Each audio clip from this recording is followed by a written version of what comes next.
ఇప్పుడు చెప్పండి, నేనేం చెప్పాలి చెప్పండి? మరి ఇంత మంచి వర్తమానం వింటున్న ఆ వ్యక్తి ఎందుకు మోస్ట్ ట్రబుల్ మేకర్గా ఉన్నాడు అని.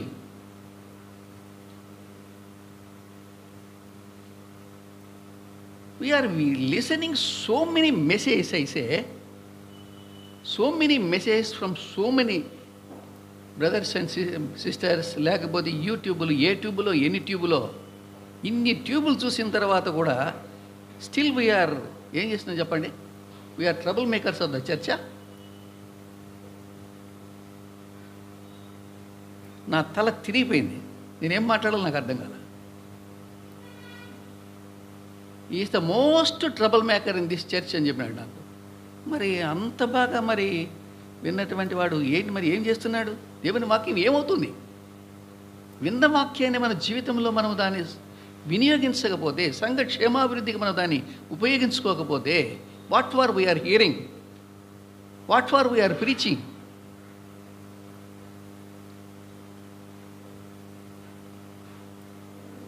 అసలు ఒక పెద్ద ఆయన చెప్పాడు, బైబిల్ ఏం చెప్తుంది? బైబిల్ మనం అంటే చాలా సూక్ష్మంగా చెప్పాడనమాట ఆయన. బైబిల్ 2 ప్రాముఖ్యమైన సంగతులని వివరిస్తుంది అని అన్నాడు. 2 ప్రాముఖ్యమైన సంగతులని బైబిల్ వివరిస్తుంది, చాలా క్లియర్గా చెప్తుంది. ఏంటివి అనంటే, మానవుడు దేవునితో ఐక్యపరచుకోవడము, ఏకీకృతం కావడం. That is most important. ప్రతి మానవుడు కూడా దేవునితో ఐక్యపరచబడకపోతే, ఏకం కాకపోతే, ఏకీకృతం కాకపోతే, ఆయన్ను అంగీకరించకపోతే, he will not be with the Lord, దేవునితో కూడా అతను ఉండడు అని బైబిల్ చెప్తుంది. అందుకనే ప్రతి మనుషుడు కూడా దేవుడైన యేసు ప్రభువుని అంగీకరించాలా, ఆయనతో ఐక్యపరచబడాలి. దాన్ని బైబిల్ చెప్తుంది, దాన్ని రక్షణ అంటాం. రెండోది ఏం చెప్తుంది అని అంటే, ప్రతి సహోదరుడు లేకపోతే ప్రతి మనుషుడు వేరొక మనుషునితో లేకపోతే వేరే సహోదరునితో సామరస్యం కలిగి ఉండాలి అని చెప్తుంది అన్నట్టు. నువ్వు సామరస్యం కలిగి ఉండకపోతే, what for Bible then? Why we are reading Bible? సామరస్యము కలిగి ఉండడానికి ఎంత క్రైమైనా చెల్లించాలి అని ఈ దివ్య గ్రంథం బోధిస్తుంది, ఈ దివ్య గ్రంథం ప్రబోధిస్తుంది. కాబట్టి సామరస్యం కలిగి ఉండాలి. మనం ఎన్ని విషయాల్లోనో తగ్గించుకోవాలి. నన్ను ఒక ఆయన ఇట్లాగ అడిగాడంటే, ఇవన్నీ మీకే వచ్చినాయన్నా అనుకోవచ్చు మీరు, చెప్తున్నాను. నేను ఒక చోట ఒక లాయర్ కలిశాడు నన్ను. కలిసిన తర్వాత ఏమన్నాడంటే, సార్ మిమ్మల్ని ఒక మాట అడుగుతా ఏమనుకోరు కదా అన్నాడు. చెప్పండి సార్, ఏముంది, మీరు అడుగుతారు, మేము చెప్పాలి కదండి. మాకు ఇన్ని గుళ్ళు ఉన్నాయి సార్, ఎక్కడ మా దగ్గర చర్చిలో గుళ్ళల్లో కొట్టుకోవడం కానీ కేసులు పెట్టుకోవడం లేవు సార్. కానీ మీ దగ్గర ఈ చర్చిల్లో ఇన్ని గొడవలు, ఇన్ని కొట్లాటలు, ఇన్ని కేసులు ఎన్నిసారి ఇంత భయంకరంగా ఉన్నాయి. అసలు ఒక విధంగా చెప్పాలంటే ఏం చెప్పకూడదు కానీ చెప్తున్నా, అసలు మీ కేసుల వల్లే మేము బతుకుతున్నాం సార్ అన్నాడు. మీ కేసుల వల్లే మేము బతుకుతున్నాం సార్ అన్నాడు. లేకపోతే మాకు ఫీజులు లేవు సార్, మీరే మాకు ఫీజులు ఇచ్చేది అని అన్నాడు. ఇప్పుడు ఆయనకి ఏం చెప్పాలని చెప్పండి. సో ఒకవేళ మీరుంటే ఆ పొజిషన్లో ఏం చెప్తారు చెప్పండి?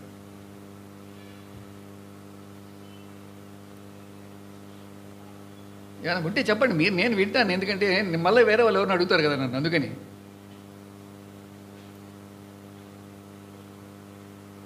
నేను అప్పుడు ఏం లేదు సార్, మీ గుళ్ళన్నీ మూగరాళ్ళతో కట్టబడతాయి కదా, వాటికి మాటలు రావు, మేము సజీవమైన రాళ్ళం కాబట్టి కొట్టుకుంటూనే ఉంటాం సార్ అని.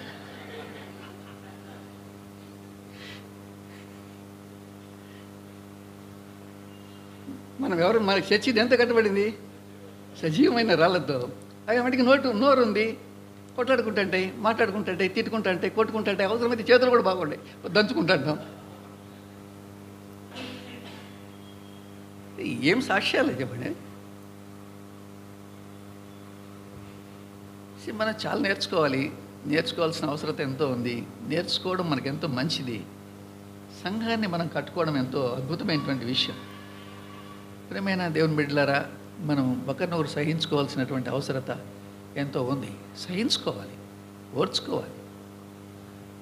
మనము దేవుని సంఘము కట్టబడడానికి ఎంత క్రయము చెల్లించడానికైనా మనము సహించుకోవాలి. సంఘాన్ని పాడు చేయడం చాలా సులభం, కట్టడం చాలా కష్టం. కట్టిన దాన్ని ఊడబీకడం చాలా సులభం, అర్థమైందా? దాన్ని తిరిగి కట్టడం చాలా కష్టం, అర్థమైందా? ఈ విషయం నేర్పించడానికే ఒక అతను సంఘంలో చాలా ట్రబుల్ చేస్తున్నాడంట. ఒక అతను ట్రబుల్ చేస్తుంటే ఒక దైవసేవకుడు చెప్పాడు, అయ్యా నువ్వు చాలా ట్రబుల్ చేస్తున్నావు సంఘాన్ని అని అంటే అతను చాలా బాధపడ్డాడు. అంకుల్ ఏంది నన్ను ఇట్లా మాట్లాడుతున్నారు మీరు అని అన్నాడు. అప్పుడు సరే నువ్వు పని చెయ్యి అని చెప్పాడు. ఏం చెయ్యాలంటే ఒక మేకు ఇచ్చాడు, ఒక సుత్తి ఇచ్చాడు. ఇచ్చి వెళ్ళి ఈ మేకుని ఆ గోడకు కొట్టు అన్నాడు. మేకుని తీసుకుపోయి ఆ గోడకు కొట్టు అన్నాడు. అంతే, మేకుని తీసుకుపోయి గోడకు కొట్టాడు. టైం పెట్టుకున్నాడు. మేకు కొట్టడానికి అతనికి 1.5 minute పట్టింది. 1.5 minute పట్టింది. ఇప్పుడు చెప్పాడు, బ్రదర్ నువ్వు వెళ్ళి ఇప్పుడు ఆ మేకును తీసుకొని రా అన్నాడు. నువ్వు కొట్టిన మేకుని తీసుకొని అది వంగిపోకుండా ఇరిగిపోకుండా దాన్ని అట్లాగే తీసుకొని రా అన్నాడు. దాన్ని ఊడపీకడానికి గంట పట్టింది. అది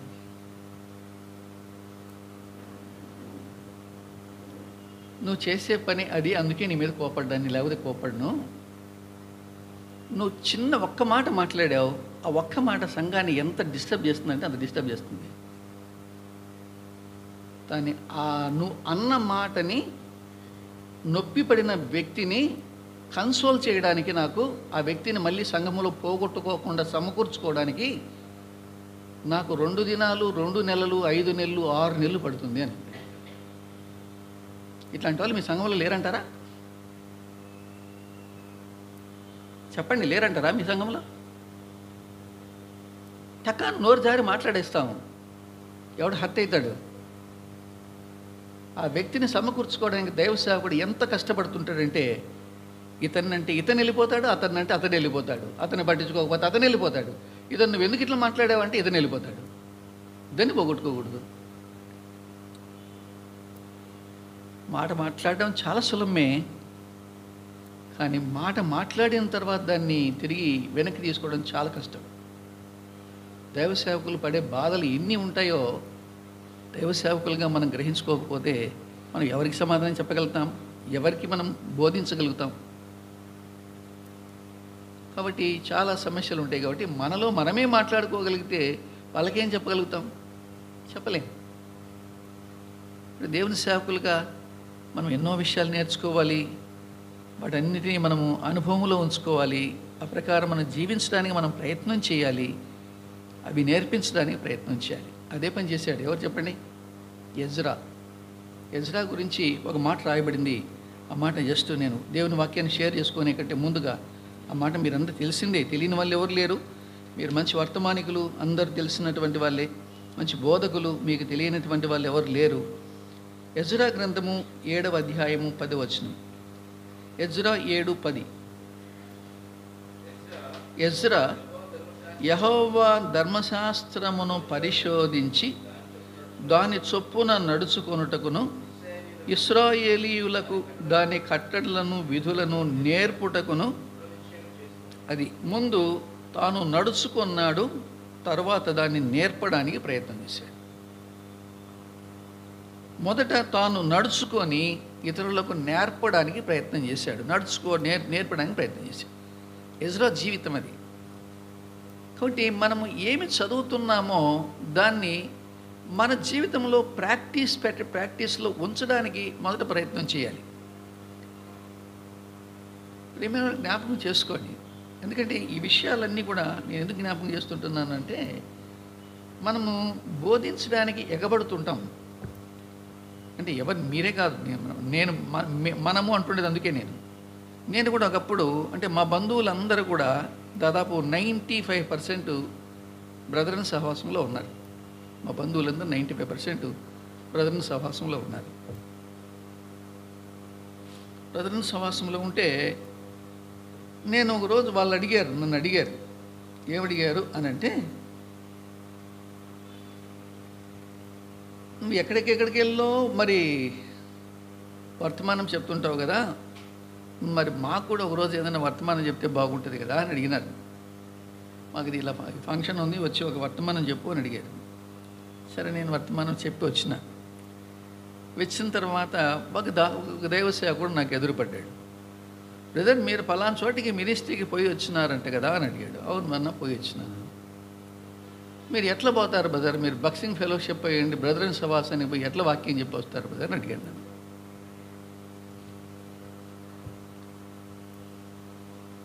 మరి మీరు దానికి ఏమైనా సమాధానం చెప్తారా? మీరేమన్నా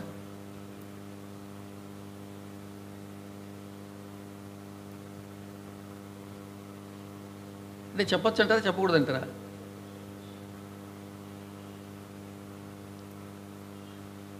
మీరు బాక్సింగ్ ఫెలోషిప్, మీరు బ్రదర్ సభాసానికి వెళ్ళి వాక్యం పెట్టి చెప్పొస్తారు బ్రదర్ అని అడిగాడు. వాళ్ళు ఎవరో కాదు, నాకు బంధువులే. వాళ్ళు మాటికి రిక్వెస్ట్ చేస్తున్నారు, ఏం చెప్తే వేరే వాళ్ళకి ఇంతమందికి చెప్పాడు, మాకు చెప్తే ఏమవుతుంది అని అడిగారు. సో చెప్పొచ్చాను. నన్ను వెంటనే అడిగాడు, క్వశ్చన్ అడిగాడు. సరే, నేను ఆయనతో ఆర్గ్యుమెంట్ ఏం చేయలేదు, ఒక్క మాట కూడా ఆర్గ్యుమెంట్ చేయలేదు. సరే, తలంచుకున్నాను. నేను ఏమీ చెప్పలేదు, ఎందుకంటే సారీ చెప్పలేదు, లేకపోతే ఏం చెప్పలేదు. తలంచుకుని వచ్చేసేసిన అంతే. ఇంటికి వచ్చిన తర్వాత ప్రార్థన చేశాను, ప్రభువా, మరి నేనైతే ఏ విధమైనటువంటి లాభాన్ని ఆశించకుండా వెళ్ళి చెప్పాను. సహోదరుడికి అభ్యంతరం కలిగింది, నేను వాక్యం చెప్పడం అభ్యంతరం కలిగింది. వచ్చి నన్ను అడిగాడు, ఏం చేయాలా అన్నాను. ప్రభు అన్నాడు, నువ్వు బ్రదర్ సభాసంలో వాక్యం చెప్పావు, బాగానే ఉంది, కాదని చెప్పడం లేదు నేను. నీకు ఆత్మలో స్వేచ్ఛ ఉన్నదా అని అడిగాడు.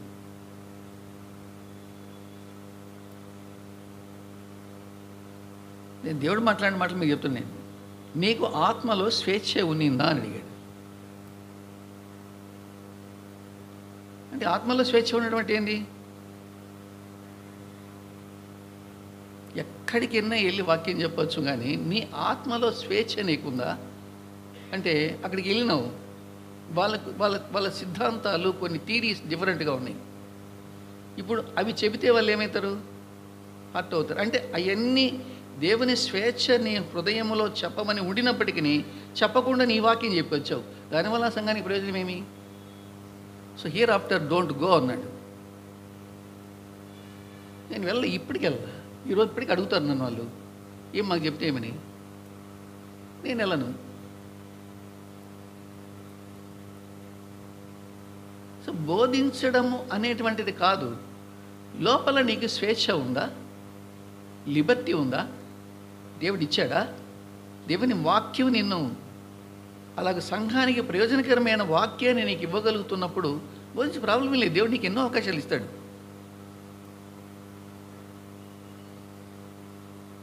ప్రేమైన దేవుని బిడ్డలారా, కాబట్టి ఈ విషయాలు మనం చాలా విషయాలు గుర్తుపెట్టుకొని దేవుని సంఘానికి ప్రయోజనకరమైన విధానంలో మనం ప్రవర్తించాలి. మనం కలుసుకుంటున్నటువంటి వాళ్ళను మనము ఒకరినొకరు పురుకొల్పుకొని మరి క్షేమాభివృద్ధి కలిగించుకునేటువంటి వారంగా ఉండాలి. దాని కొరకు ఈ సహవాసం అంత అవసరం ఉంది. లేకపోతే ఈ సహవాసం అవసరత లేదు. అసలు ఏం అవసరం ఉంది చెప్పండి? ఇలాగో నేను ఎన్నోసార్లు జ్ఞాపకం చేసి ఉంటాను. ఇప్పుడు ఈ మీటింగ్ ఏర్పాటు చేయాలంటే ఇక్కడ వాళ్ళకి ఊరికే చిన్న ఖర్చు ఏంటదా, చాలా ఖర్చు అవుతుంది. ఎంత ఖర్చు అవుతుంది? ఇంత ఖర్చు పెట్టుకుని ఎందుకు పెట్టుకున్నారు వాళ్ళు? మా సంఘానికి ఏదైనా ప్రయోజనం ఉంటుంది అని, మాకు కొంత క్షేమం ఉంటుంది వీళ్ళు వచ్చినందువల్ల అని మనం ఆ సంఘానికి క్షేమాభివృద్ధి కలిగించి వెళ్ళాలి. సో దాని కొరకు మనం ఆశతో రావాలి, దాని కొరకు మనం ప్రయత్నం చేయాలి.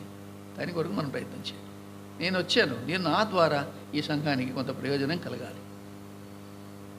సో అలాంటి ఆశతో దయచేసి మనమందరం వస్తే మంచిదన్న తలంపు ప్రభువిచ్చిన ప్రేరేపణ బట్టి మీకు జ్ఞాపకం చేస్తుంటున్నాను. కానీ మీకంటే ఎవరికంటే కూడా నేను యోగ్యనని చెప్పడం లేదు, లేకపోతే నేను చెప్తే మీరంతా వినాలి అని కూడా నేనేం చెప్పడం లేదు.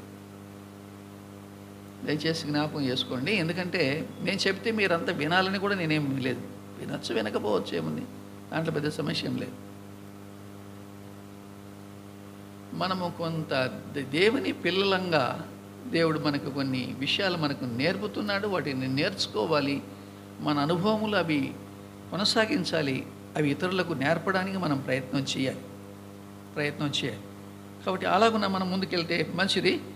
నిన్న ఒక విషయం జ్ఞాపకం చేశాను కదా నేను. ప్రభు దాన్ని మాట్లాడలే అని జ్ఞాపకం చేస్తే మళ్ళీ నేను మాట్లాడదామని ప్రభు నాకు తలంపిచ్చాడు. ఏంటంటే నిన్న మీకు చెప్పాను కదా, ఏమే కార్మిచల్ అనేటువంటి ఒక మిషనరీ పూణేలో ఆమె దేవదాసి వ్యవస్థను నిర్మూలన చేయడానికి మన దేశానికి వచ్చి చాలా ప్రయత్నం చేస్తున్నటువంటి ఈమె వాట్ ఈస్ క్యాల్వరీస్ లవ్ అనేటువంటి ఒక విషయాన్ని ఆమె జ్ఞాపకం చేసింది. నేను ఆమె మాటలే మీకు చెప్తున్నా కానీ నా మాటలు కాదు. ఆమె ఏం చెప్పింది, what one should have this Calvary's love. మన జీవితంలో ఫస్ట్ నేర్చుకోవాల్సింది ఇదే. నేను కూడా ఎందుకు మీకు ఈ మాటలు చెప్తుంటున్నానంటే, మీలో ఎంతమంది ఒకవేళ నేనంటే మదర్ తెరెస్సా అంటే ఎంతమందికి గౌరవం ఉంది? దయచేసి మిమ్మల్ని ఏం పరీక్షించడానికి నేను అడగడం లేదు, చేతులు ఎత్తండి. మదర్ తెరెస్సా అంటే ఎంతమందికి గౌరవం ఉంది?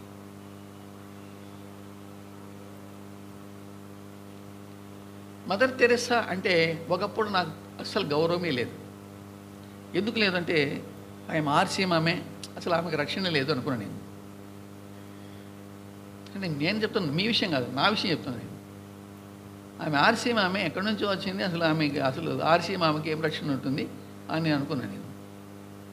కానీ ఒకసారి ఆమె ఒక మెసేజ్ విన్నాను. ప్రేమ అనే అంశం మీద ఆమె బ్యూటిఫుల్ వర్తమానం ఇచ్చింది. ఆ వర్తమానం విన్న తర్వాత ఈమె నాకన్నా 100 రెట్లు బెటర్ బిలీవర్ అని నాకు అర్థమైంది.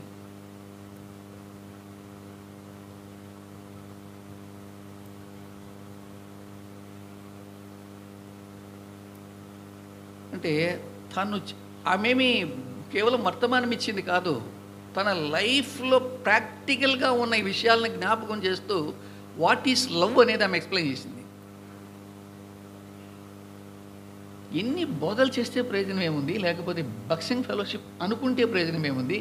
If we don't have love and we don't have if we are not practicing love, ప్రేమని మన జీవితంలో దాన్ని ప్రాక్టీస్ చేయలేకపోతే ఏం ప్రయోజనం చెప్పండి? సో ఇవి మనం ప్రాక్టీస్ చేయాల్సినటువంటి అవసరత చాలా ఉంది. అందుకోసమనే ఏమే కార్మిచల్ చెప్పినటువంటి కొన్ని మాటల్ని నేను మీతో కూడా కొంచెం షేర్ చేసుకోవడానికి ప్రయత్నం చేస్తాను. చూడండి, బైబిల్ గ్రంథంలో అంటే పౌలు భక్తుడు కొన్ని మాటలు గుర్తు చేస్తూ తెస్సలోనిక సంఘానికి వాళ్ళని గురించి మెచ్చుకుంటూ ఈ మాటలు జ్ఞాపకం చేస్తూ ఉన్నాడు.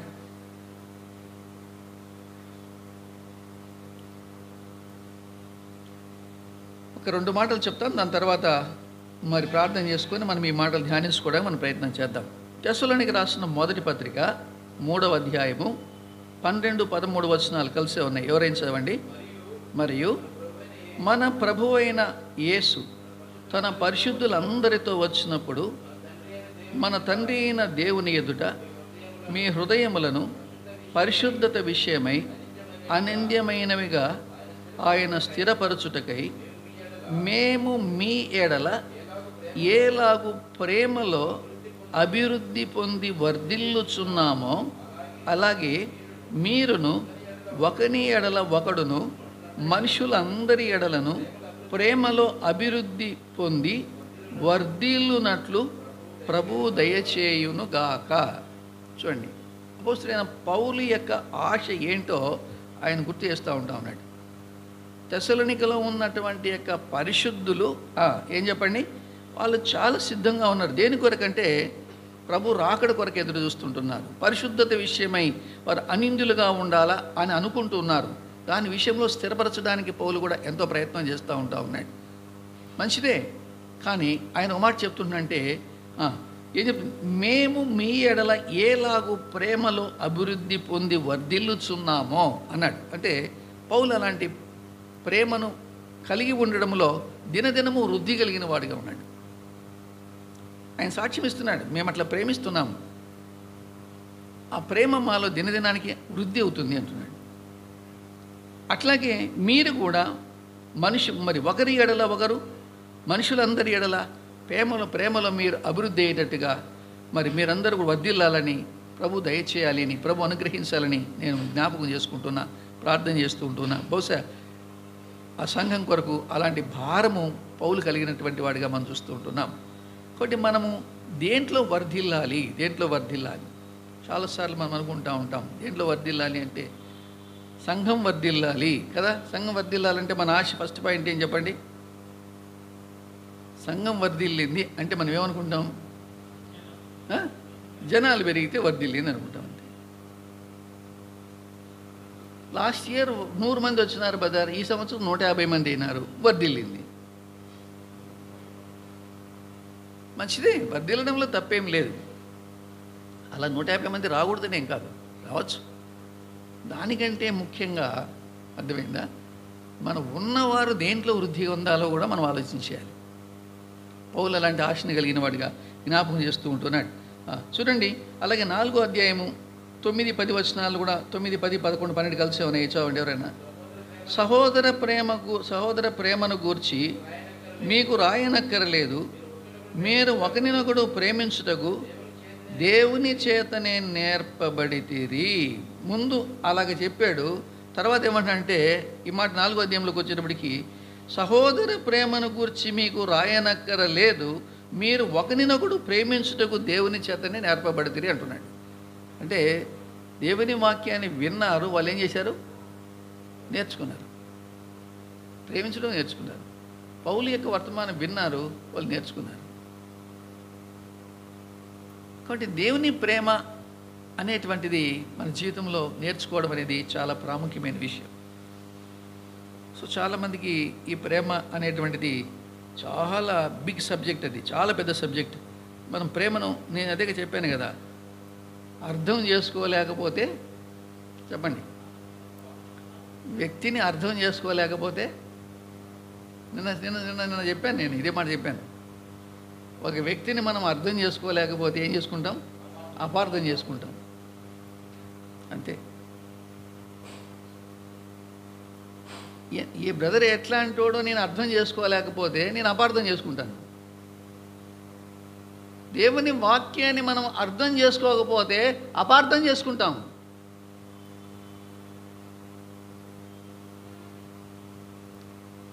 చాలామందికి మనకు ప్రేమ అంటే ఏం మనకు అర్థం తెలియదు, అందుకని నేను అపార్థం చేసుకున్నాం. ఏం చెప్పండి?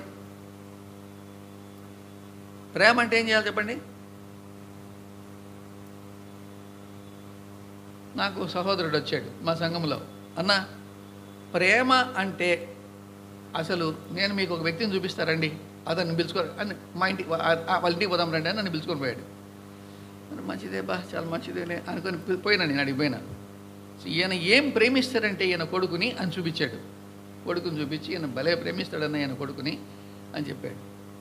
సరే బ్రదర్, ఏదో మా సహోదరుడు చెప్పాడు మీరు చాలా ప్రేమిస్తారట, అందుకని నన్ను పిలుచుకొని వచ్చినాడు, ఏం చెప్పండి అంటే, వీడు పుట్టినప్పటి నుంచి ఇప్పటి వరకు వీడు అడిగింది నేను ఒక్కటి కూడా నో అని చెప్పలేదు బ్రదర్ అన్నాడు. ఎవరు? తండ్రి. సో అదంట ప్రేమించడం.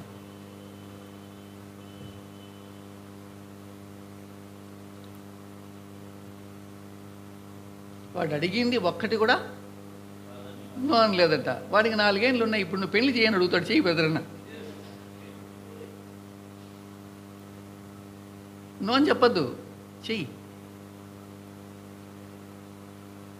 That is not love. ప్రేమలో కొన్ని తిరస్కారాలు ఉంటాయి, ప్రేమలో కొన్ని గద్దింపులు ఉంటాయి, ప్రేమలో కొన్ని చెప్పాల్సినవి ఉంటాయి. వాట్ ఈజ్ ప్రాపర్ లవ్ అనేది అతనికి అర్థం కాల.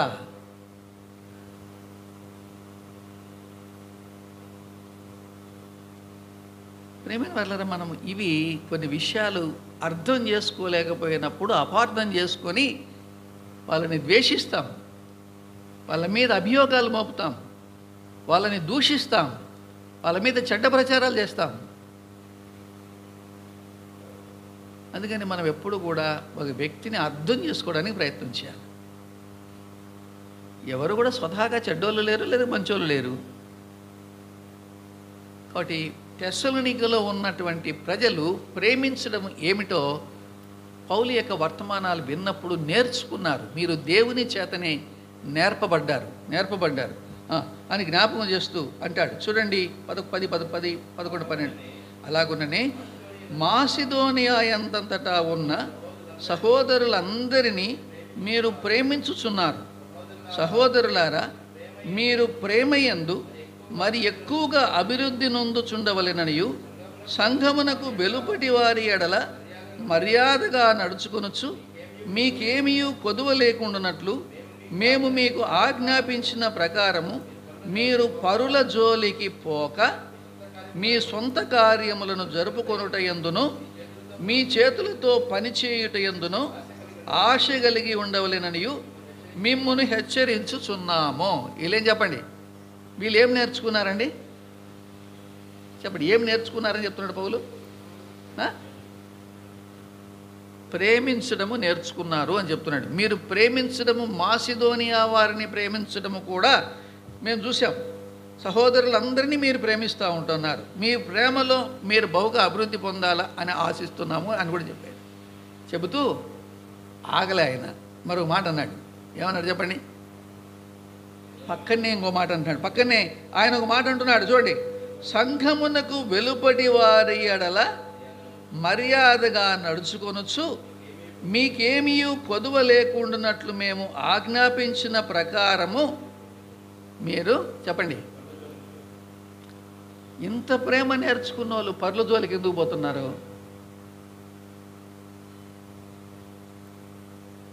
ఇంత ప్రేమ నేర్చుకున్న వాళ్ళు పర్ల జోలికి ఎందుకు పోతున్నారండి?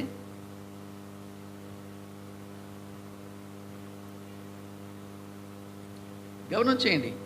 సంఘము వెలుపటి వారి ఎడల ఎందుకు మర్యాదగా నడుచుకోవడం లేదు?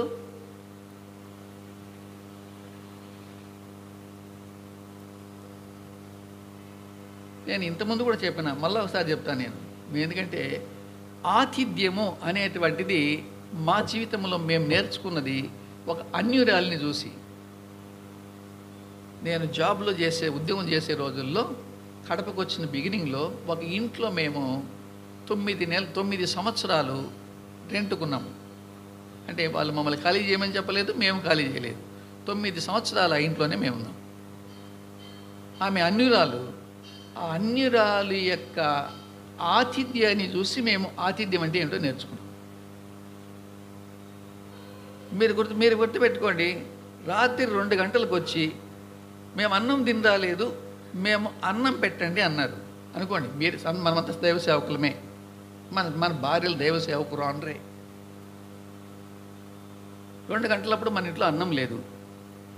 మనలో ఎంతమంది మీ 2 గంటలప్పుడు వండి వాళ్ళకి అన్నం పెడతాం చెప్పండి?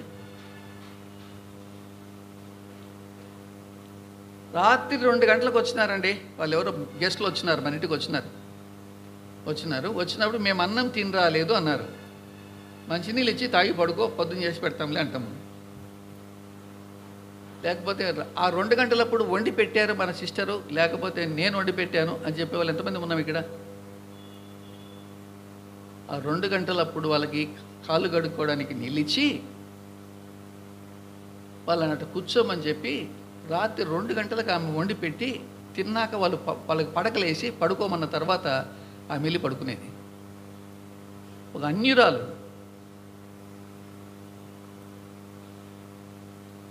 చెప్తాం మనం దేవుని సేవకులమని, మన భార్యలు దైవ సేవకు రాండ్రు.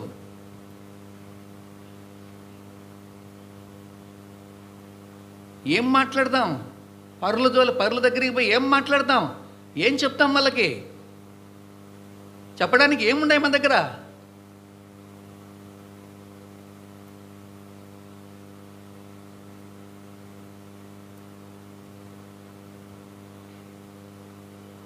మనకు ప్రేమ ఉంది అని చెబుతున్నాం, కానీ ప్రేమలో వృద్ధి పొందడంలో ఎన్ని విషయాలు మనం నేర్చుకోవాల్సి ఉన్నాయో చాలా విషయాలు ఉన్నాయి. కాబట్టి అవి మనము నేర్చుకోవడానికి మనం ఎంతగా ప్రయత్నం చేయాలో పౌలు జ్ఞాపకం చేస్తున్నాడు. మీరు ప్రేమించడంలో కొంత నేర్చుకున్నారు, కరెక్టే, మీలో కొన్ని లోపాలు ఉన్నాయి. ఇంకోటి ఏమన్నాడు? మీ చేతులతో పని చేయుట యందును ఆశ కలిగి ఉండవలెననియు మిమ్మల్ని హెచ్చరించుచున్నాను అంటున్నాడు. నేను ఇంతకుముందు కూడా చెప్పిన, మీరు కోపగించుకుంటారేమో నా దగ్గర. నేనైతే మీరు క్లీన్గా చెప్తున్నా, నా మనసు చెప్తున్నా, మీరు కోపగించుకోండి కూడా నాకేం అభ్యంతరం లేదు. ఎవరన్నా అడిగితే నేను చెప్తాను క్లియర్గా. దైవ సేవకుల పిల్లల్ని మీరు ఎవరు పెళ్లి చేసుకోవద్దని చెప్తాను నేను. ఎందుకు చెప్తాను చెప్పమంటారా? మన పిల్లలకు మనం పని చెప్పం.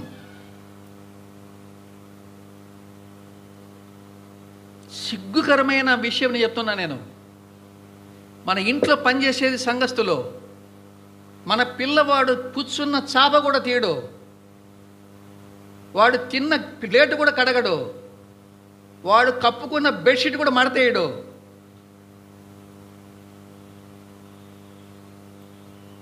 విశ్వాసుల పిల్లలు అన్నీ చేస్తారు.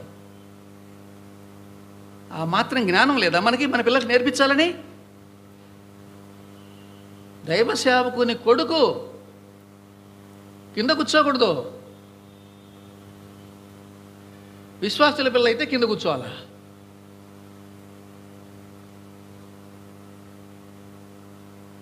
ఏం నేర్చుకుంటున్నాం మనం? ఏం నేర్పిస్తున్నాం? మీకు వచ్చినప్పటి నుంచి ట్రబుల్ మేకర్ అవుతుంది. మీరు రోజులు గొడవ పెట్టుకుంటారు. ఎందుకంటే వాళ్ళ తల్లిదండ్రులు ఏం నేర్పలేదు. వాళ్ళు పనిచేసే విషయం మా అమ్మాయికి నేర్పలేదు. పోతుంది అమ్మాయి, పని చేయలేదు. నేర్పింటే కదా పని చేయడానికి. వాడు రోజు గొడవ పెట్టుకుంటూ మాట్లాడుతుంటాడు, మీ అమ్మాయి ఏం పని చేయదు.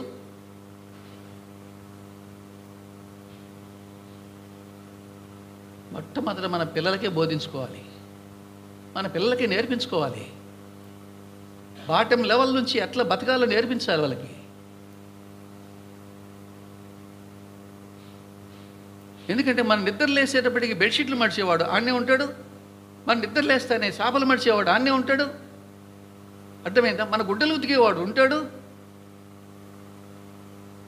మన గుడ్డలు ఉతికేవాడు ఉంటాడు. అర్థమైందా?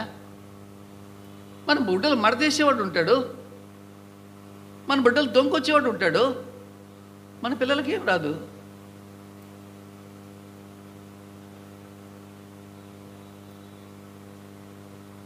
సో మన కుటుంబాలని మొట్టమొదట మనం కట్టుకోవాలి. మన కుటుంబాల్లో సాక్ష్యం ఉండాలి, మన పిల్లల్లో సాక్ష్యం ఉండాలి. మన పిల్లల్లో సాక్ష్యం లేకుండా, మనలో సాక్ష్యం లేకుండా సంఘానికి బోధించడానికి మనకి ఎక్కడ అధికారం ఉంది? పిల్లలకు చెప్పుకోవాలి, పిల్లలకు అర్థమయ్యేటికి చెప్పుకోవాలి. మనం పని చేసుకోవాలి, ఎవరి పని వాళ్ళు చేసుకోవాలి. నీ ప్లేట్ నువ్వు కడుక్కోవాలి, నువ్వు ప్లేట్ నువ్వు తీసుకొని పోవాలి.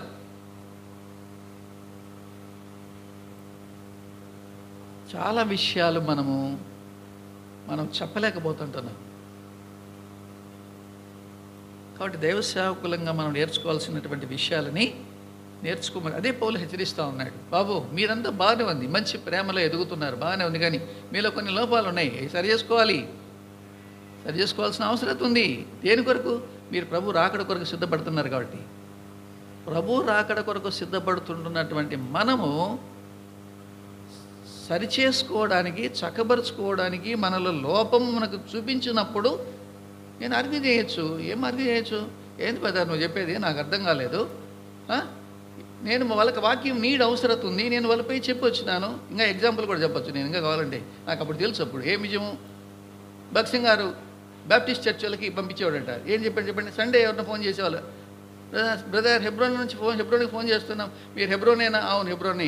ఈరోజు మాకు పాస్టర్ గారు రాలేకపోయినారు, మధ్యలో ఆగిపోయినారు, మాకు ఎవరైనా మెసేజర్ పంపిస్తారా? బాప్టిస్ట్ చర్చిలకు మెసేజర్ పంపించాడు భక్సింగ్ గారు.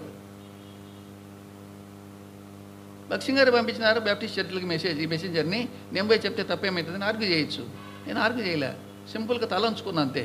ఇంటికి వెళ్ళిపోయినా బ్రదర్ ఈజ్ ఇట్ రాంగ్, ప్రభు ఇదేనా నేను చెప్పడం తప్ప అని నేను కొన్ని దినాలు ప్రార్థన చేస్తే ప్రభు అన్నాడు, నీకు ఆత్మలో స్వేచ్ఛ ఉన్నిందా అని అడిగాడు. డాక్ట్రినల్ డిఫరెన్స్ ఉంది కాబట్టి డెఫినెట్గా స్వేచ్ఛ ఉండదు. నువ్వు పెంతెకోస్తుకి వెళ్ళి చెప్పండి, మీకు స్వేచ్ఛ ఉంటుందేమో? నువ్వు సిఎస్ఐకి వెళ్ళి చెప్పండి, మీకు స్వేచ్ఛ ఉంటుందేమో? నేను మొన్న సంఘానికి వెళ్ళినా, నేను వాక్యం చెప్తుంటే నేను మా వాక్యంలో మధ్యలో వచ్చింది ఒక ఆర్సీఎం వాళ్ళ ప్రస్తావన వచ్చింది. ఆర్సీఎం వాళ్ళ గురించి చెప్పినా నేను, వాళ్ళు ఇట్లా చేశారు అని చెప్పినా నేను. చెప్తానే మీటింగ్ అయిపోయిన తర్వాత ఒక ఆయన నా దగ్గరకు వచ్చి బ్రదర్ మీ వర్తమానం అంతా బాగుంది, కానీ మా మీద బడి ఎందుకు ఏడ్చి తెచ్చారు మీరు అన్నాడు.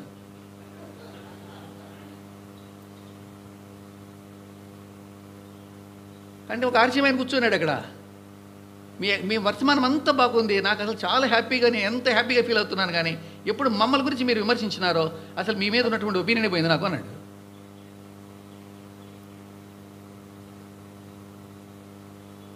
వాళ్ళు అంత బాధపడతారు.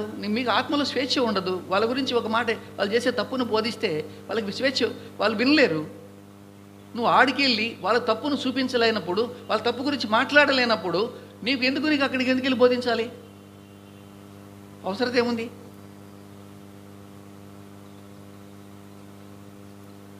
ప్రియమైన జ్ఞాపకం చేసుకోండి. ఇట్లాగున ఉన్న సందర్భంలో మన జ్ఞాపకం చేసుకుంది అంటే, ఈ మాటలు జ్ఞాపకం చేస్తాం, దయచేసి జ్ఞాపకం చూద్దాం. చూడండి, ఈ ప్రేమను గురించి ఎంఏ కార్మిచల్ యేసుక్రీస్తు వారి యొక్క ప్రేమను గురించి ఆమె మాట్లాడినటువంటి మాటల్ని, కొన్ని మాటలు మీకు జ్ఞాపకం చేస్తాను. లూకాసు వార్త 23వ అధ్యాయం 34-43. మనం చాలా ఫేమస్ మాటలే ఇవి, ఎన్నోసార్లు చదువుకున్న మాటలే. వాటిని చదవండి దయచేసి.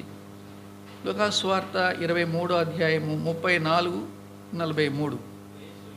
యేసు, తండ్రి, వీరేమి చేయుచున్నారో వీరు ఎరుగను గనుక వీరిని క్షమించుమని చెప్పాను. వారు ఆయన వస్త్రములు పంచుకున్నట్టుకై చీట్లు వేసిరి. అలాగే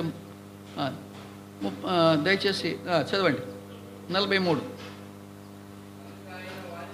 అందుకు ఆయన వానితో, నేడు నీవు నాతో కూడా పరదైసులో ఉందువని నిశ్చయముగా నీతో చెప్పుచున్నాను. ఇవన్నీ కూడా, ఈ రెండు మాటలు కూడా శిలువ మీద పలికినటువంటి మాటలే అనుకోండి. కానీ ఆమె రాసిన మాటలే మీకు ఎక్స్ప్లెయిన్ చేస్తాను. నేను ఆమె రాసిన మాటలే మీకు ఎక్స్ప్లెయిన్ చేస్తాను.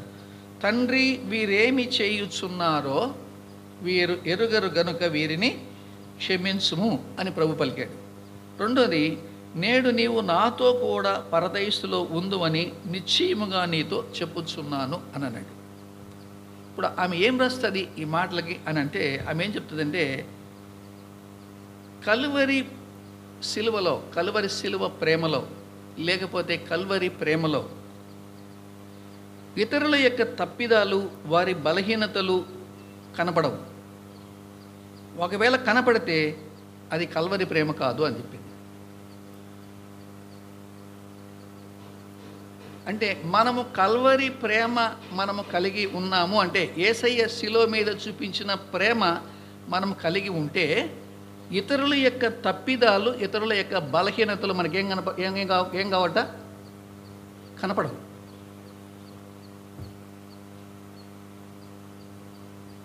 ఇతరుల యొక్క తప్పిదాలు, ఇతరుల యొక్క బలహీనతలు నువ్వు వాళ్ళని చూస్తేనే కనపడుతున్నాయి అని అంటే అర్థం ఏంటి అని అంటే, you don't have, you may be having love, నీకు ప్రేమ ఉండొచ్చు, కానీ that is not Calvary love. Calvary ప్రేమ కాదు. ఎందుకంటే వాళ్ళు అప్పటిదాకా ఏం మాట్లాడారో ప్రభుకు తెలుసు. ఎన్ని దూషణ మాట్లాడారో, ఎన్ని దూషణల మాటలు మాట్లాడారో తెలుసు. అన్నీ ఆయనే విన్నాడు. అవన్నీ లోపాలు, తప్పిదాలు అని ఆయన చూసుంటే, నేడు నీవు నాతో కూడా పరదేశంలో ఉన్నావు అనే మాట ఆయన చెప్పే ఉండలేడు. ఏరా, ఇప్పటిదాకా ఇన్ని బూతులు మాట్లాడావు, ఇన్ని రకాలుగా మాట్లాడావు, ఇన్ని అవహేళన చేశావు, ఇప్పుడు నొప్పి తట్టుకోలేక, బాధ తట్టుకోలేక, ఏలాడితే అర్థం కాక నీకు ఇప్పుడు నన్ను అడుగుతున్నావా అనిండేవాడు.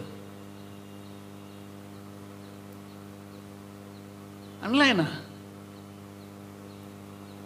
వాట్ ఈస్ క్యాల్వరీస్ లవ్ అంటే నేను ఊరికి సింపుల్గా నేను కొన్ని పాయింట్స్ ఆమె రాసినటువంటి ఆ పెద్ద పుస్తకంలోంచి కొన్ని పాయింట్స్ నోట్ చేసుకున్నట్టు మీకు చెప్తున్నా. నేను ఎంత క్లియర్గా ఎక్స్ప్లెయిన్ చేస్తూ ఉందంటే, ఆమె జీవితంలో, ఆమె అనుభవంలో కూడా వెళ్తుంటున్నటువంటి ఆ యొక్క విషయాలు ఆమె రాస్తుంది. ఇలాంటి విషయాలు నేను చూసి ఉంటే ఈ దేవదాసి వ్యవస్థను నేను అసలు దాన్ని రూపమమ్మాల అనుకొని ఇన్ని శ్రమలు పడి ఉండేదాన్ని కాదు అని చెప్పింది ఆమె. ఎన్నో రాత్రులు ఆమెను చంపడానికి వెంటబడ్డారు, తరుముకున్నారు ఆమెని. సావు బతుకుల మీద వెళ్ళి ఆయన గుడిసెలో పడి తప్పించుకుంది.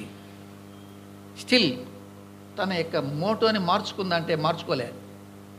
నా ప్రాణం పోయినా సరే ఈ వ్యవస్థని ఈ దేశంలోంచి రూపుమాపి వెళ్ళాలి అని తీర్మానం చేసుకుంది ఒక లేడీ. ఆమె చెప్తుంది, నేను ఏం చూశానంటే క్యాల్వరీ లవ్ చూశాను. యేసయ్య కూడా నన్ను గురించి ఇట్లాగే అనుకోనుంటే, ఇట్లాగే అనుకుంటే నేను రక్షణ పొందిండేవానే, నేను రక్షణ పొంది ఉండేదానే.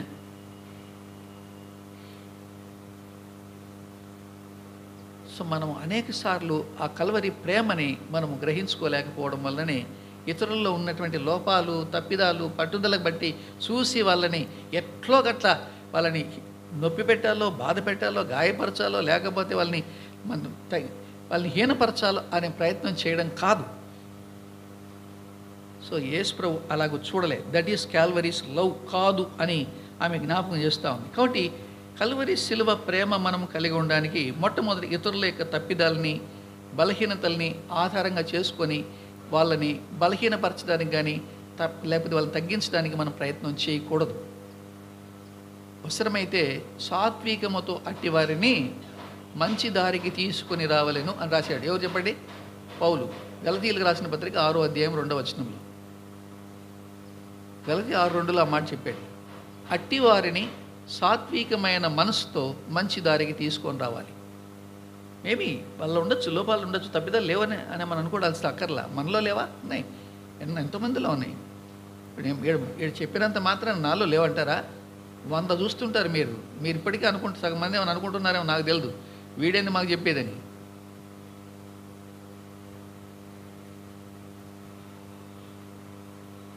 కాబట్టి ప్రియమైన వారలారా జ్ఞాపకం చేసుకుందాం. రెండోది ఆమె చెప్పిన మాట ఏంటి అని అంటే చూద్దాం. మార్కు సువార్త 15వ అధ్యాయం 29వ వచనం నుండి 32 వరకు ఎవరిని చూడండి. మార్కు సువార్త 15వ అధ్యాయం, మార్కు సువార్త 15వ అధ్యాయము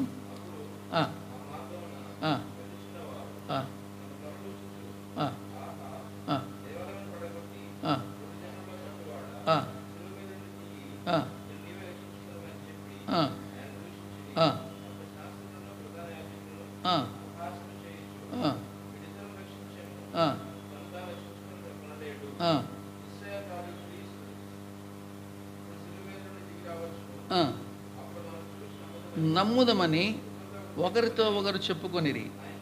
ఆయనతో కూడా సిలువ వేయబడిన వారును ఆయనను నిందించిరి. ఇక్కడ ఆమె జ్ఞాపకం చేసేటువంటి మాట ఏం చెప్తుంటున్నాను అంటే కల్వరి సిలువ ప్రేమలో వారి ఎగతాళి మాటలు, తక్కువ చేసి మాట్లాడినటువంటి మాటలు అవి మనం జ్ఞాపకం చేసుకుంటే, అవి వాటిని ఎంచుకుంటే అది కల్వరి ప్రేమ కాదు అని చెప్పింది. ఎవరైనా నిన్ను ఎగతాళిగా మాట్లాడితే, ఎవరైనా నిన్ను తక్కువ చేసి మాట్లాడితే, అపహాస్యం చేస్తే, దాన్ని నీవు మనసులో పెట్టుకొని, దృష్టిలో పెట్టుకొని నువ్వేమైనా చేస్తే, లేకపోతే ఏమైనా మాట్లాడితే, you don't have Calvary love అన్నది.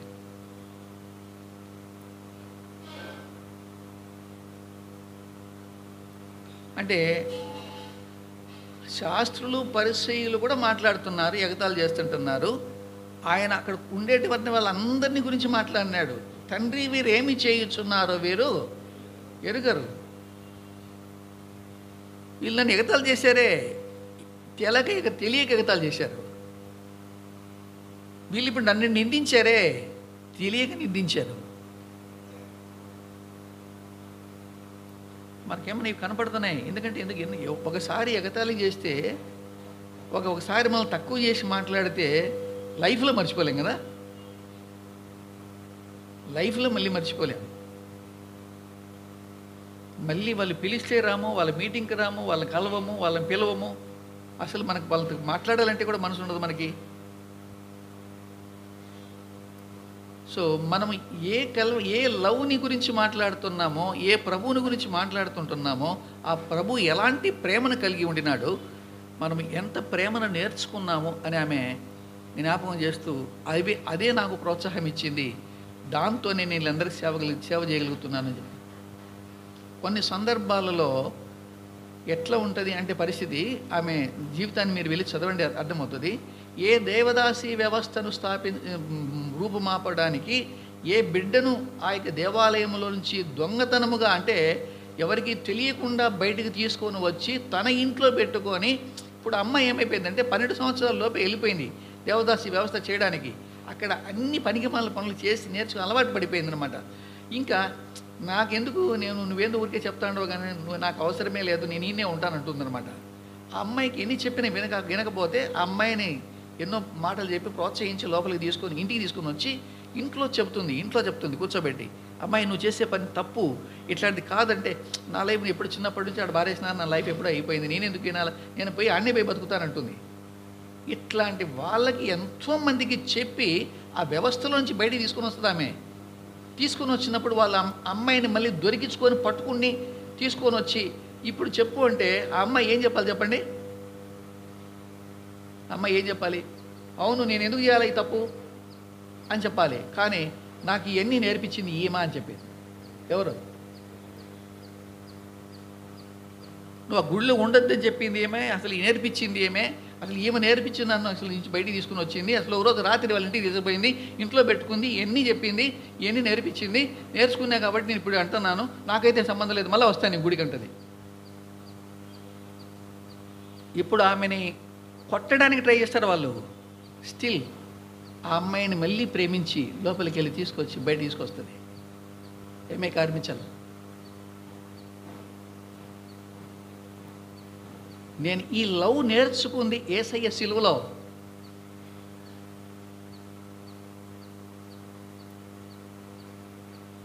ఆమె లైఫ్ చదివితే మనకి ఎంత ఇన్స్పిరేషన్ ఉంటుందంటే అంత ఇన్స్పిరేషన్ ఉంటుంది. గమనం చేయండి. మూడోది జ్ఞాపకం చేసుకుందాం. చూడండి, లూకాసు వార్త 23:34 వచ్చింది. ఇప్పుడే చదివినాం కదా, మళ్ళీ ఒకసారి చదవండి.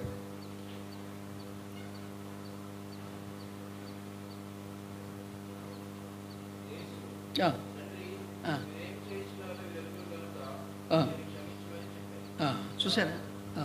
ఈ మాటకి ఆమె ఇంకో మాట జ్ఞాపకం చేస్తుంది. ఏం జ్ఞాపకం చేస్తుంది అంటే, అప్పుడు యేసయ్య ఎక్కడున్నాడు? శిలువ మీద ఉన్నాడు, 3 మేకుల మీద వేలాడుతున్నాడు. ఎంత నొప్పి ఉంటుంది, ఎంత బాధ ఉంటుంది, రక్తం కారిపోతుంది, ఈగలన్నీ వాళ్తుంటాయి, బహుశా రక్తం ఎండిపోయి ఉంటుంది, దురద గీత పెట్టి గీరుకోవడానికి కూడా బహుశా చేతులు ఆయనకి లేవు. ఇంత బాధలో ఉన్నాడు, ఇంత నొప్పిలో, ఇంత బాధలో, ఇంత అవమానంలో ఉన్నప్పుడు కూడా ఒకవేళ మనము కఠినమైన మాటలు, కనికరము లేనటువంటి మాటలు మాట్లాడితే that is not Calvary love అని చెప్పింది ఆమె. నీవు చాలా బాధలో ఉన్నావు, ఎంత నొప్పిలో ఉన్నావు, అస్సలు నీ బాధ వర్ణించ తరము కానంత బాధలో ఉన్నావు. అయినా కానీ దానికి కారణమైనటువంటి వ్యక్తిని ఒక్క కఠినమైన మాట మాట్లాడినా, ఒక దూషణ మాట మాట్లాడినా, లేకపోతే కనికరము లేని మాట మాట్లాడినా, ఏయ్ నువ్వే కదరా, నీ వలన కదరా నేను ఈ శిలువ మీదకి వచ్చింది అని అంటే that is not Calvary love అన్నది.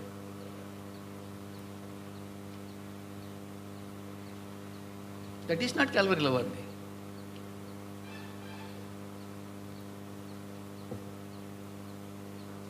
సో ప్రభు ఎంతగా ఆ ప్రేమని ఒక్కరినన్నా దూషించాడా?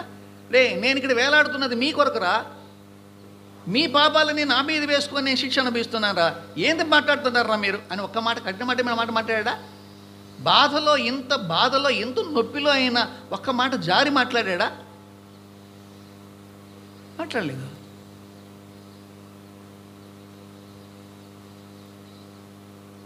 అది మూడవది. ఎందుకంటే చాలా మాటలు ఉన్నాయి. నేను ఎందుకంటే ఇప్పటికే చాలా టైం అయిపోయింది, మనం ప్రార్థన చేయాల్సిన టైం అయిపోయింది కాబట్టి నేను అది అయిపోవాలి. యాక్చువల్గా 11కి నేను అయిపోయి చేయాలి, కానీ చెప్పలేకపోయాను. ఒకరిని త్వరగా చెప్పేస్తాను వీటిని. రండి చూద్దాం, రండి. అలాగే 23:43 మనం చదివినట్టుయే చదవండి.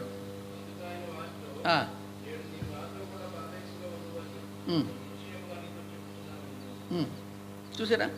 ఇక్కడ దీన్ని ఆమె ఏమి ఎక్స్ప్లెయిన్ చేసింది అని అంటే, ఏమి ఎక్స్ప్లెయిన్ చేసింది దీని విషయంలో అంటే, ఒక పశ్చాత్తాపడిన వ్యక్తి అంటే నిన్ను ఎంతగానో అంతకుముందు దూషించుండొచ్చు, నీకు కీడు చేసి ఉండొచ్చు, నీకు అవమానం చేసి ఉండొచ్చు, లేకపోతే నిన్ను నిందించి ఉండొచ్చు, లేకపోతే నీకు ఎన్నో రకాల పరిస్థితులు చేసి ఉండొచ్చు.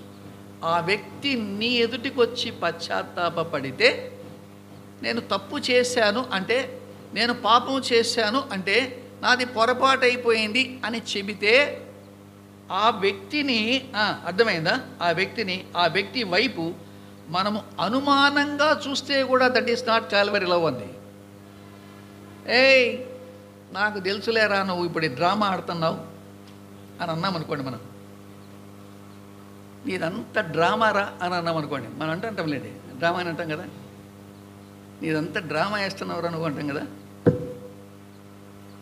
అలా అన్నావు అంటే కూడా, అలాంటి తలంపు నీ హృదయంలోకి వస్తే కూడా, that is not Calvary love అండి.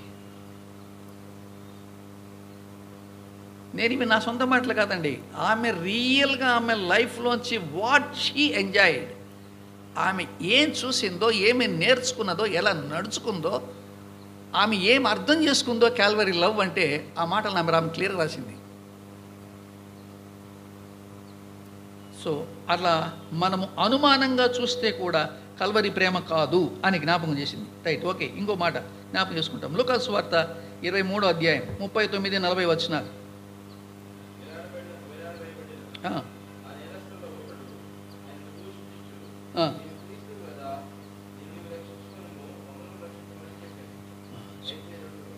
చదువు.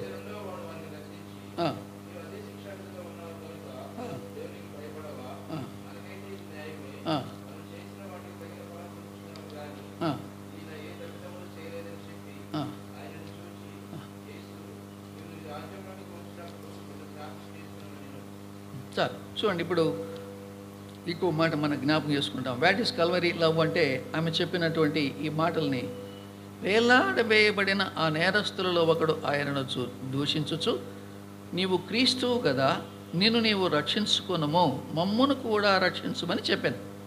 అయితే రెండవ వాడు వారిని గద్దించి, నీవు అదే శిక్షా విధిలో ఉన్నావు గనుక దేవునికి భయపడవా అని మాట్లాడుతుంటున్నాడు.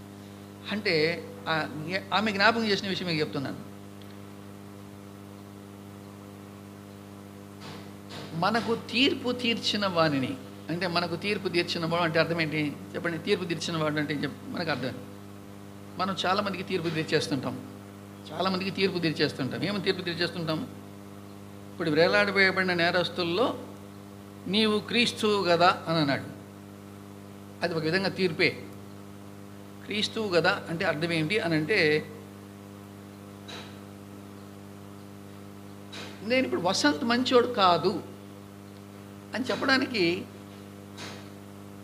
అలాంటి తీర్పు తీర్చడానికి నా దగ్గర ఏం ఆధారం ఉంది? విజయ్ కుమార్ అన్న మంచోడు కాదు అని చెప్పడానికి నా దగ్గర ఏముంది? మంచోడు కాదు అని చెప్పడం తీర్పే.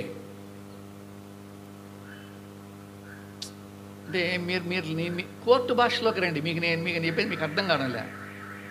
మీరు ఏంది బ్రదర్ ఇట్లా మాట్లాడుతుంది? కోర్టు భాషలోకి రండి అంటే, కోర్టు లాంగ్వేజ్లోకి మనం వస్తే ఇది అర్థమవుతుంది. కోర్టు లాంగ్వేజ్లో ఈ వ్యక్తి తప్పు చేశాడు అని ఎవరంటారు?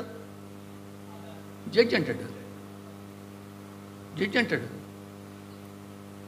జడ్జి ఎట్లా అంటాడు?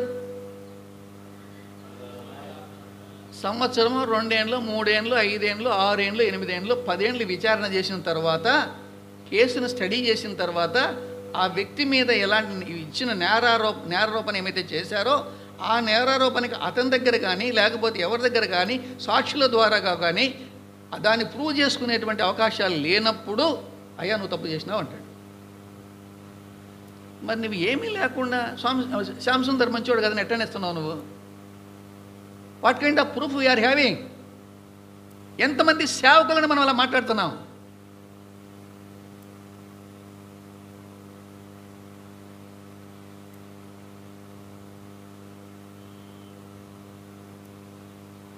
సో దానికి ఆమె ఏమి చెప్తుంది అని అంటే, నీకు అలా తీర్పు తీర్చిన వారిని కూడా, అర్థమైందా, కోపముతో వానికి ఏమైనా జరగాలి అని నీ మనసులో అనుకుంటే, you don't have Calvary love అని. ప్రభు నేనేం చేయలేకపోతున్నా, నువ్వన్నా మనకి ఏమైనా చెయ్యి అని ఒకవేళ నీ మనసులో అనుకుంటే కూడా you don't have Calvary love అన్నది.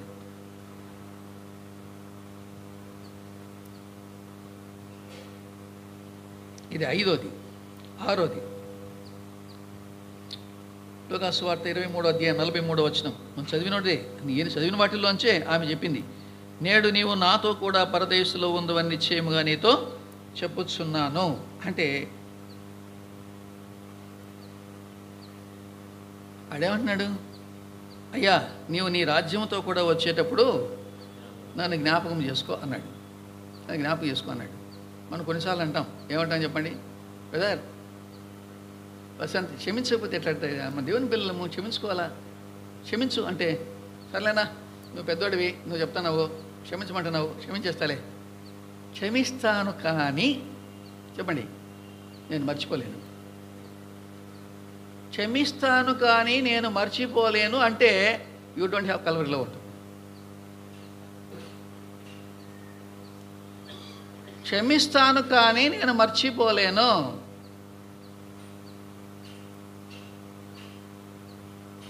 అర్థమైందా? ప్రభువు క్షమించాడు, వెంటనే మర్చిపోయాడు.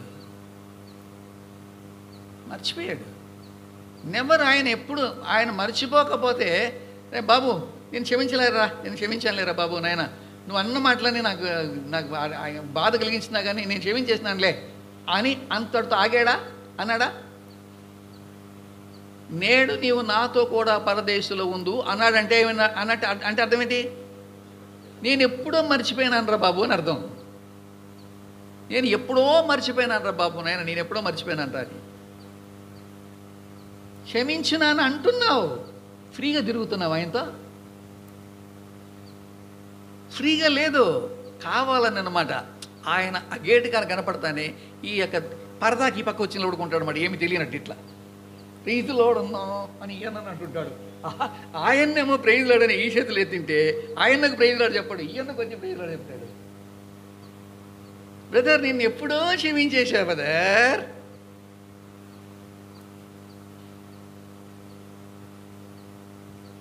సో ఆమె ఎంత క్లియర్గా ఎక్స్ప్లెయిన్ చేసింది అని అంటే ఇది ఆరోది.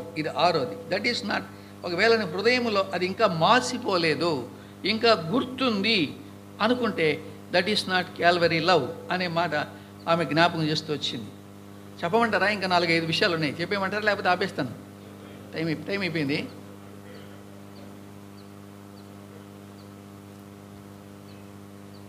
ఎందుకంటే ఆమె నా మనసు అయితే మాత్రం, అంటే అఫ్కోర్స్ నేను మీరు చదివినారులేండి బ్రదర్, మీరు అన్నీ ఫాలో అవుతున్నారంటే నేను చెప్పలేను. నా మనసు అయితే ఏమనిపిస్తుందంటే ప్రతి నిత్యము గుచ్చుతుంటుంది. Not only you are reading, నువ్వు చదవడం కాదు, యూ షుడ్ ప్రాక్టీస్ దిస్ అని. నువ్వు దీన్ని ప్రాక్టీస్ చేయి నువ్వని. నా మట్టుకు నేను దీన్ని ప్రాక్టీస్ చేయడానికి ట్రై చేస్తా ఉన్నా.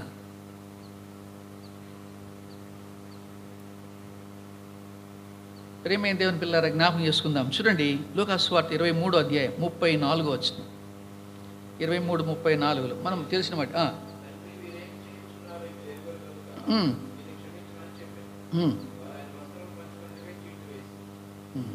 దీనికి ఆమె ఒక మాట ఎక్స్ప్లెయిన్ చేస్తుంది. ఏం ఎక్స్ప్లెయిన్ చేస్తుంది అని అంటే, మనల్ని దూషించిన వాళ్ళు, శ్రమ పెట్టిన వాళ్ళు శ్రమపడగా చూచి అది మన వ్యక్తిగత విజయముగా మనము భావిస్తే అది కల్వరి ప్రేమ కాదు. అంటే సింపుల్ ఎగ్జాంపుల్, దానికి మీకు అర్థమవుతుంది, మీకు జ్ఞాపకం చేస్తుంటున్నాను. మనకి ఎవడైనా హాని చేశాడు అనుకోండి, సంఘంలో వాడిని ఉద్యోగంలో సస్పెండ్ చేశారు అనుకోండి, మనం ఏమంటాం చెప్పండి? దేవుడు మనకి సరైన ట్రీట్మెంట్ ఇచ్చాడు బ్రదర్, వానికి సరైన ట్రీట్మెంట్ ఇచ్చాడు బ్రదర్ అన్నావు అంటే you don't have Calvary love.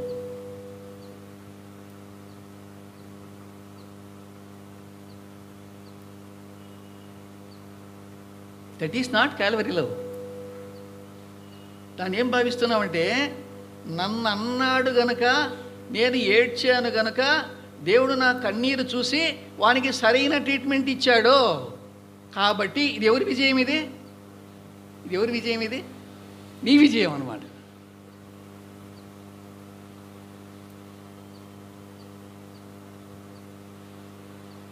So అలాంటి తలంపు కూడా నీ హృదయంలోనికి రాకూడదు.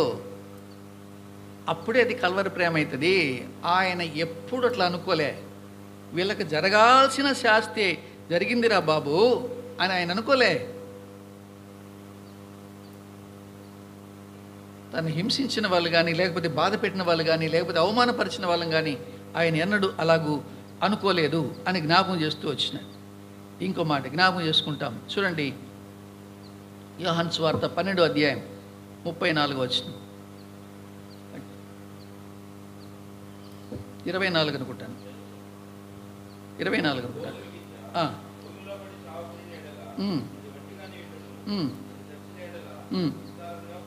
ఉమ్.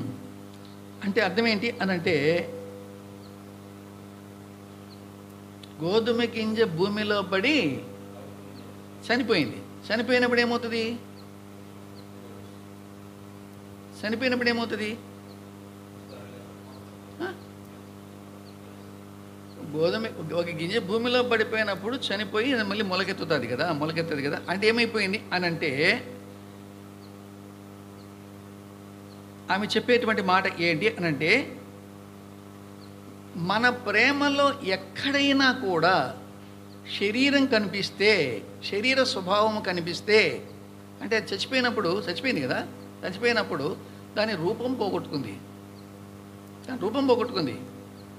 ఒక గింజ భూమిలో పడి మొలకెత్తినప్పుడు దాని రూపం పోగొట్టుకుంది. అది పగిలిపోయింది. కొన్ని దినాల తర్వాత అసలు దానికి ఏం రూపము లేకుండా పోయింది. ఒక నూతనమైనది బయటకు వచ్చింది. యేసు ప్రభువును మనము నమ్మిన తర్వాత కల్వరి శిలువ ప్రేమ మనలో ఉంటే, అలాంటి పాత స్వభావము, శరీరము అనేటువంటిది పూర్తిగా చావకపోతే నీలో కల్వరి ప్రేమ లేదు. నీ ఇంకా నా శరీరము బతికే ఉంది అనడానికి నీవు ఎక్కడైనా ప్రవర్తిస్తే, నా శరీరం ఇంకా బతికే ఉంది, సావలే అంటాం కదా, అనమా? మీరేం ఎవరు మాట్లాడడంలే అంటే, నేను మాట్లాడినా కాబట్టి నాకు గుర్తుంది. మీరు మాట్లాడినారు నాకు తెలియదు. అయితే మీరంతా పరిశుద్ధులే కావచ్చు.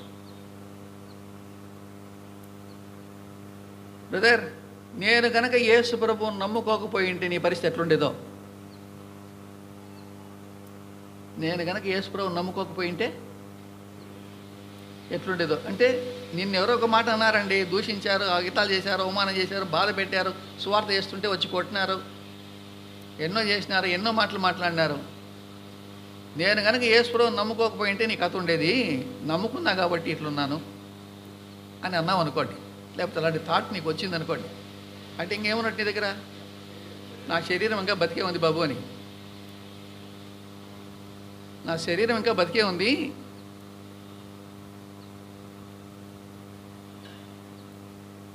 అట్లా మాట మన థాట్లోకి వచ్చినా కూడా నీ కల్వరి ప్రేమ లేదు అని. నీ శరీరం ఎప్పుడో చచ్చిపోయింది. యేసయ్య నమ్మినాపోతే చచ్చిపోయింది. యేసయ్య నీ హృదయంలో తీసుకున్నాపోతే చచ్చిపోయింది. నీ శరీరం చచ్చిపోయినాక నీకు కొత్త రూపు ఏర్పడింది. క్రీస్తునందున్నవాడు నూతన సృష్టి. నీ రూపం మారిపోయింది. నువ్వు మళ్ళీ నాకు శరీరం ఉంది, నేను నమ్ముకోకపోయి ఉంటే అంటే నేను నమ్ముకోకపోయేది ఏంది? ఇంకా నాకు అర్థం కాలేదు. నమ్ముకొని ఇన్ని రోజులు సేవ చేసిన తర్వాత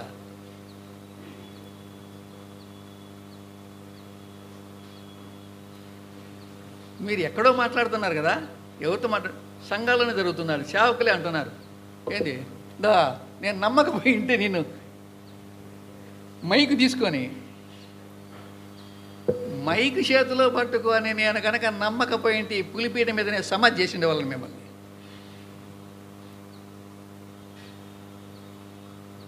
నమ్మకపోయింటే నువ్వెందుకు ఆడొచ్చి నిలబడతావు? నాకు అర్థం కాలేదు. నీ శరీరం సాగకపోయింటే నువ్వు వచ్చి ఇక్కడ నిలబడతావు. సో ఆ మాట రావడము, మన తలంపులోకి రావడం కూడా that is not Calvary love అంటున్నాను. గమనం చేయండి. 7ది 8ది చూద్దాం. దయచేసి 8ది అనుకుంటుంది. 8ది 9ది లూకాసు వార్త 22వ అధ్యాయం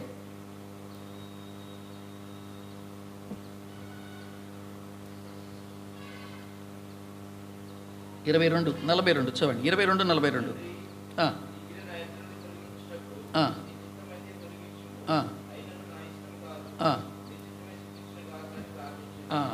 ఇక్కడ ఆమె దీని ఎక్స్ప్లెనేషన్ ఆమె ఏం జ్ఞాపకం చేస్తుంది అని అంటే, ఇప్పుడు ప్రభు ఒక మాట ఇక్కడ మాట్లాడుతుంటున్నాడు. ఏం మాట్లాడుతుంటున్నాడు అని అంటే, ఇక్కడ ఒక మాట మాట్లాడుతున్నాడు. ఏం మాట్లాడుతుంటున్నాడు? ఈ తండ్రి, ఈ గిన్నె నా యొద్ద నుండి తొలగించుటకు నీ చిత్తమైతే చెప్పండి, తొలగించుము, అయినను నా ఇష్టము కాదు నీ చిత్తమే సిద్ధించునుగాక అని ప్రార్థించాను. ఈ మాటలో చాలా లోతైనటువంటి భావాన్ని మనం తీసుకుంటే అర్థం ఏంటంటే, ఈ గిన్నె ఆయన తీసుకోవడం ద్వారా ఆయన కలిగే ఫస్ట్ నొప్పి, బాధ, విపరీతమైన నొప్పి ఏం కలిగింది చెప్పండి? ఎందుకు అసలు ఈ మాట మాట్లాడాడు? చాలామంది దీన్ని సరైన భావంలో కూడా అర్థం చేసుకోలేదు. అబ్బాయా ఏసై మీ ఏసయ్యే చెప్పినాడు అసలు నీ ఆ గిన్నె తీసేసేయని.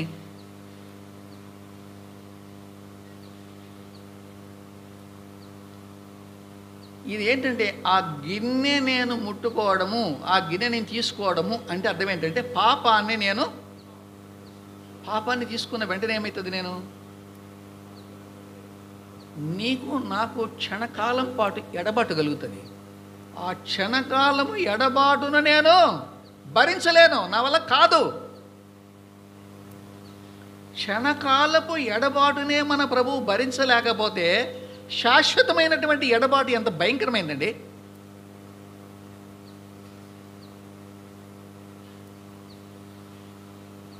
క్షణకాలపు ఎడబాటుని తాను భరించలేనంటున్నాడు ఆయన.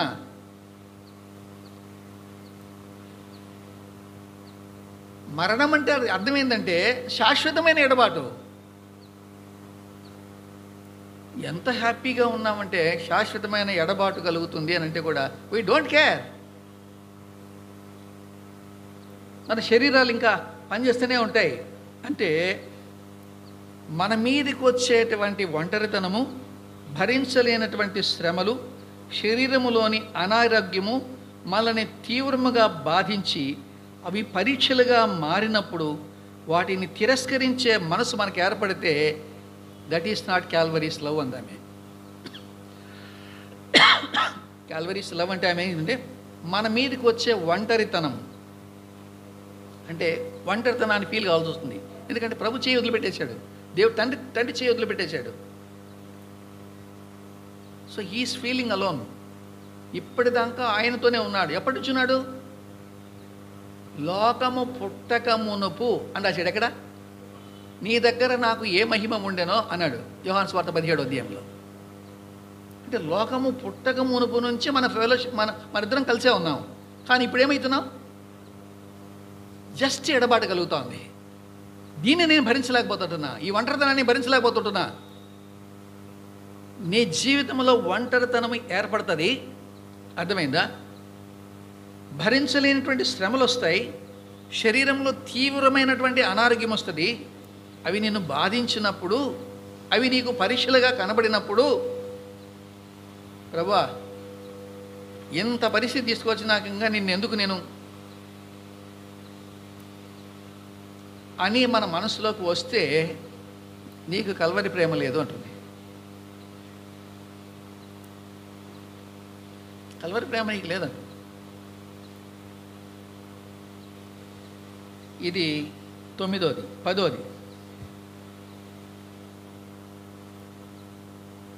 లూకా సువార్త 23వ అధ్యాయం. మనం చదివినాంలేండి ఇవన్నీ కూడా, కానీ మళ్ళీ నేను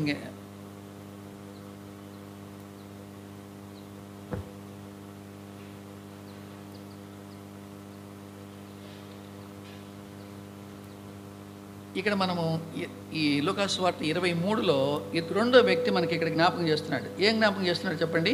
39వ వచనం అయిపోయిన తర్వాత 40 నుంచి ఉంది. ఏమని చెప్పండి? అయితే రెండవ వాడు వారిని గద్దించి, నీవు అదే శిక్షావిధిలో ఉన్నావు గనుక దేవునికి భయపడవా? మనకైతే ఇది న్యాయమే, మనము చేసిన వాటికి తగిన ఫలము పొందుచున్నాము కానీ ఈయన ఏ తప్పిదమును చేయలేదని చెప్పి ఆయనను చూచి, యేసు నీవు నీ రాజ్యములోనికి వచ్చినప్పుడు నన్ను జ్ఞాపకము చేసుకొనుమనెను. అందుకు ఆయన వానితో, నేడు నీవు నాతో కూడా పరదేశంలో ఉండు అని నిశ్చయముగా నీతో చెప్పుచున్నాను అనేను. గమనించేయండి, ఇక్కడ ఆమె చెప్పినటువంటి మాట ఏంటో మీకు చెప్పడానికి నేను ప్రయత్నం చేస్తాను. ఒక వ్యక్తి ఏమంటున్నాడంటే ఈ మాట మాట్లాడుతున్నాడు. ఏమని మాట్లాడుతున్నాడు? నువ్వు క్రీస్తువు కదా, నిన్ను నీవు రక్షించుకొని మమ్మల్ని కూడా రక్షించు అంటున్నాడు. యేసయ్య ఏం మాట్లాడలే, యేసయ్య ఇంకా ఏం మాట్లాడకుండానే పక్కనోడు మాట్లాడుతున్నాడు. ఏమని మాట్లాడుతున్నాడు? సింపుల్ ఒక సీన్ని మనం క్రియేట్ చేసుకుందాం. ఇక్కడ మనం ఉన్నాం అనుకోండి. ఒక అతను వచ్చి తిడుతున్నాడు వసంతని, బాగా మాట్లాడేస్తున్నాడు, ఎట్టినట్టు మాట్లాడేస్తున్నాడు. వసంత్ ఏం మాట్లాడలే, మౌనంగా ఉన్నాడు. పక్కన 5 పోయి ఏం మాట్లాడుతున్నావు నువ్వు? నాకు అర్థం కాలే. నువ్వు మాట్లాడే మాటలు ఏమైనా అర్థం ఉందా, అసలు ఎట్లటోడు వసంత్ అని వసంత్కు సపోర్ట్గా మాట్లాడుతున్నాడు, వసంతును పొగుడుతున్నాడు. అట్లా పొగుడుతుండేటప్పుడు అర్థమైందా, అలా పొగిడినప్పుడు హెచ్చించుకొని లేకపోతే కృంగిపోయి వారిని తప్పుగా అర్థం చేసుకొని ప్రేమించవలసినంతగా ప్రేమించకపోతే కూడా కల్వరి ప్రేమ లేనట్టే అన్నాడు.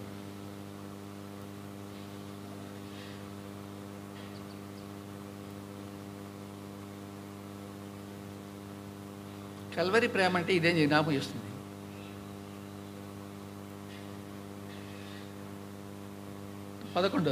పదకొండోది మత్తయి సువార్త 27వ అధ్యాయం 50వ వచనం.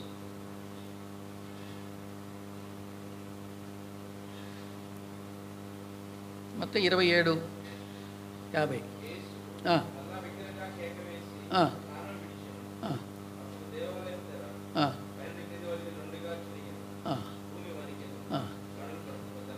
చాలు గమనించేయండి. ఇక్కడ ఒక మాట జ్ఞాపకం చేస్తుంటే, కొన్ని విషయాలు మనకి క్షమించడానికి చాలా కష్టంగా ఉంటాయి. అంటే ఉన్న విషయాలు ఎవరైనా అడిగినప్పుడు అంటే వాళ్ళు చేసిన కీడు మన మనసులోకి చాలా వస్తూ ఉంటుంది. క్షమించడానికి మనసు లేక మనం వాళ్ళని ఏమి అనకపోయినా తల కిందికి ఉంచుకొని వాళ్ళతో మాట్లాడకుండా ముఖము తిప్పుకొని వెళ్ళిపోతే కూడా చెప్పండి ఏం లేదంట, కల్వరి ప్రేమ లేదు అంటున్నాను. అతను నీకు చాలా కీడు చేశాడు, చాలా భయంకరమైన కీడు చేశాడు, దగ్గరికి వచ్చాడు, అన్న క్షమించమని చెప్పడానికి వచ్చాడు. వాడు వస్తున్నది క్షమించడానికి అడగడానికి వస్తున్నాడా అని తెలిసినా కూడా వానితో మాట్లాడడానికి నీకు మనసు లేక నీ ముఖం తిప్పుకొని పక్కకు పోతే కూడా నీ దగ్గర కల్వరి ప్రేమ లేదు అంటు.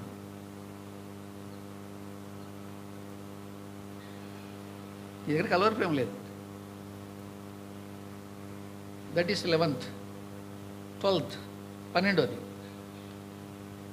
అట్లాగే మత్తయి సువార్త 27:46 చదవండి.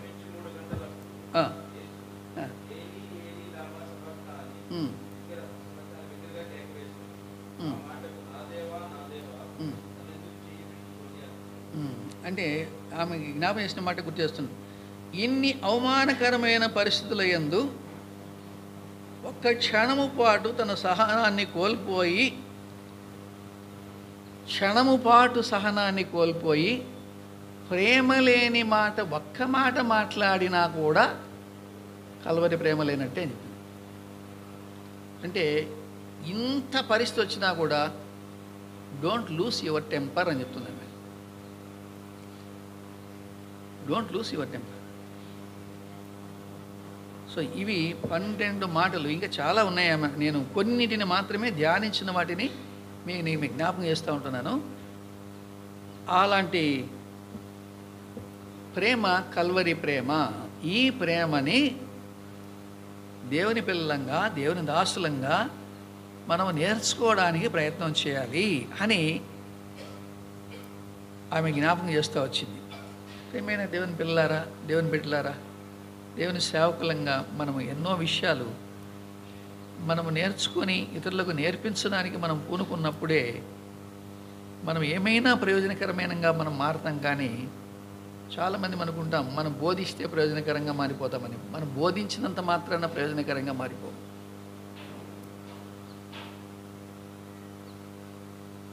మన వీటిల్లో కొన్నిటినైనా మనం అనుసరించడానికి మన జీవితంలో తీర్మానం చేసుకొని ప్రయత్నం చేస్తే చాలామందికి ప్రయోజనకరంగా మారుతాం.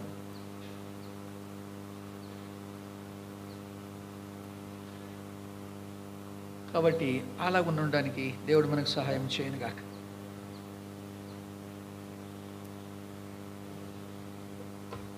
చాలా సంతోషం. చాలా విషయాలు ప్రేమను గురించి మనకు తెలియపరుస్తూ వచ్చిన దైవజనులు. మనం ప్రార్థన చేద్దాం. అందరూ మోకరించినట్లయితే ఈ 30 అంశాలు ఉన్నాయి. 10 అంశాలుగా మరి చేయవలసిందిగా